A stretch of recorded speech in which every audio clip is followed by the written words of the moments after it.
The sun had barely risen when my phone buzzed relentlessly on the nightstand. I groaned, rolling over to see the name flashing on the screen, Mom. My stomach tightened. The last conversation we'd had ended with me hanging up in tears. Reluctantly, I answered, "What is it, Mom?"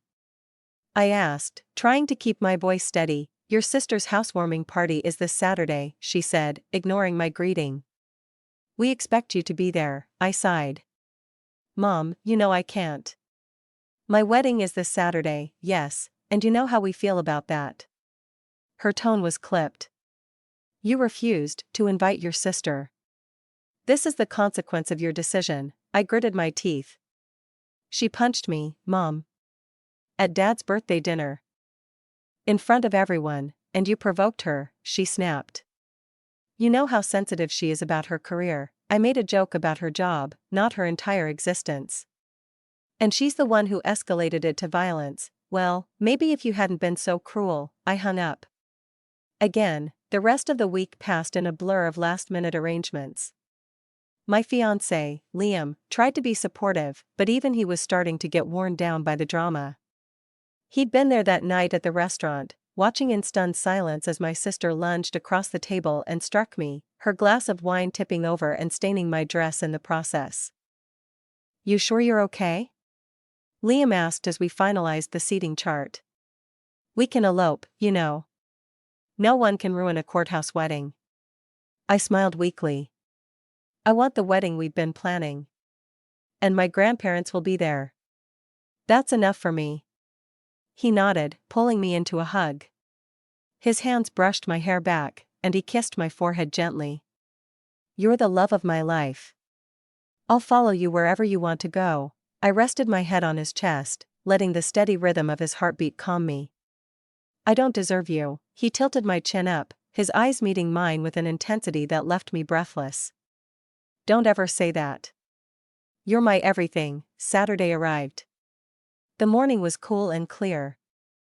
The kind of day that felt like it had been made for happiness. I should have been filled with excitement, but the ache of my parents' absence lingered. At the church, my grandparents were waiting for me. Grandma wore her favorite lavender dress, her silver hair pinned neatly back, while Grandpa stood tall despite the cane he now relied on. Their smiles were like sunshine breaking through clouds. "Our beautiful bride," Grandma said, taking my hand. "We're so proud of you, sweetheart." "Thanks for being here," I whispered, tears welling up. Grandpa squeezed my shoulder. "We wouldn't miss it for the world. Let's get you married." Walking down the aisle with them felt perfect in a way I hadn't anticipated. As the organ played and the guests rose to their feet, I felt the sting of my parents' absence fade, replaced by the warmth of my grandparents' unwavering love. Liam's eyes met mine, his smile steadying me. This was our moment. When I reached him, he took my hands, his touch steady and reassuring. The officiant began the ceremony, but all I could focus on was Liam's gaze. He mouthed the words, "I love you," and my heart swelled. The ceremony was everything I'd hoped for: simple, heartfelt, and filled with people who truly cared for us. When the officiant pronounced us husband and wife, Liam leaned in for our first kiss as a married couple.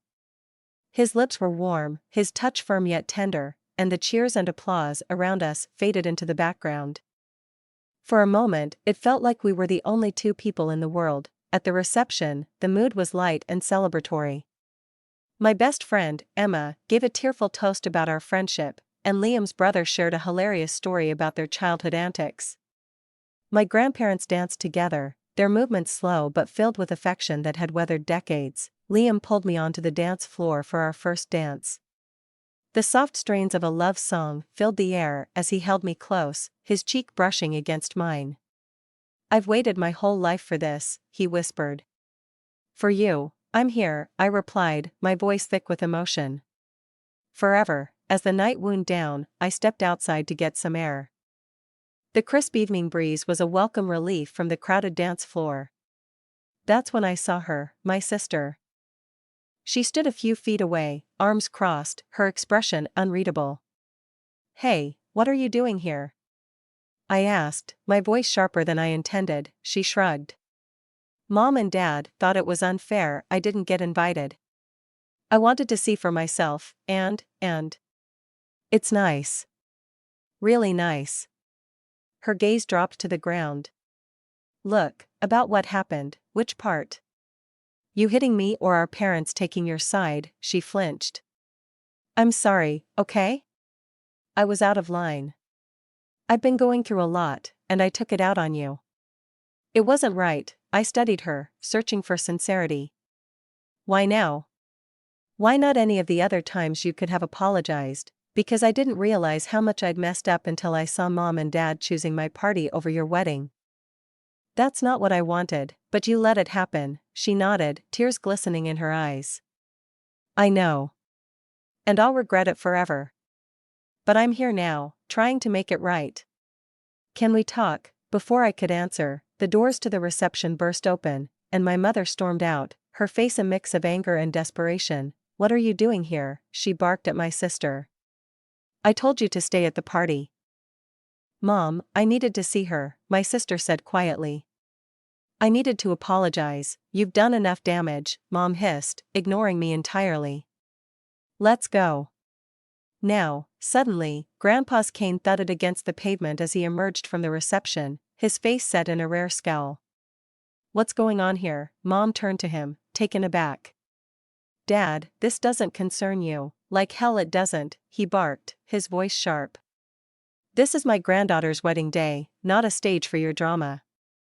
You've caused enough trouble.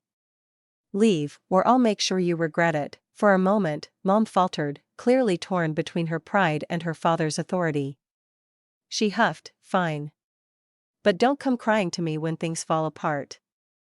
She stopped off, leaving my sister standing there, looking like she wanted to shrink into the ground. Thanks, Grandpa, I said, my voice trembling. He nodded. Family is supposed to support each other, not tear each other down. I turned back to my sister. If you're serious about making things right, we start by being honest.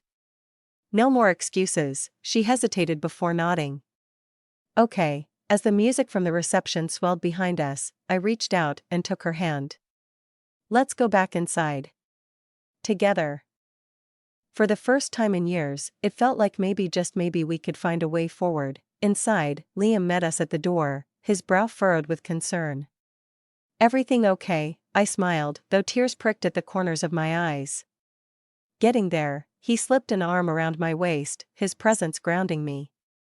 Later, as we danced under the twinkling lights, he whispered, no matter what happens, you'll always have me. I leaned in, pressing my forehead to his.